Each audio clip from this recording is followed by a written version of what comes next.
আপনার ছোট সন্তান রাতের ঘুমের ভিতরে কান্না করে ওঠে, সে ভয়ে আক্রমণে থাকে, তখন আমরা কিন্তু একটা ভুল করি, কি জানেন?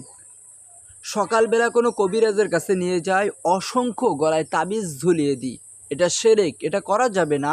তাহলে আপনি অবশ্যই গুনাহগার হবেন, কারণ আপনি বুঝমান মানুষ, আপনি গার্ডিয়ান, সেই নাবালক শিশুটি গুনাহগার হবে না।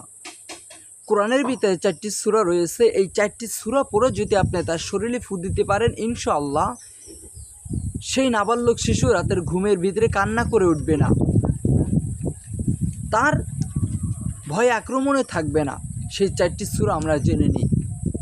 প্রথমবার আপনি সূরাতুল কাফিরুন একবার পাঠ করবেন, তারপরে সূরাতুল ইখলাস একবার পাঠ করবেন, সূরাতুল ফালাক একবার পাঠ করবেন, সূরাতুন নাস একবার পাঠ করবেন। তারপর তার শরীরে আপনি ফু দিয়ে দেখুন, ইনশাআল্লাহ সে রাতে ঘুমানোর ভিতরে যে কান্না করে উঠে সেটা বন্ধ হয়ে যাবে আল্লাহ তাআলার রহমতে। বিশ্বাস আর একিনের সাথে আমলটি করে দেখুন। আর গলা থেকে আজ থেকে যতগুলো তাবিজ লাগিয়েছেন সব তাবিজগুলো আপনি খুলে ফেলুন।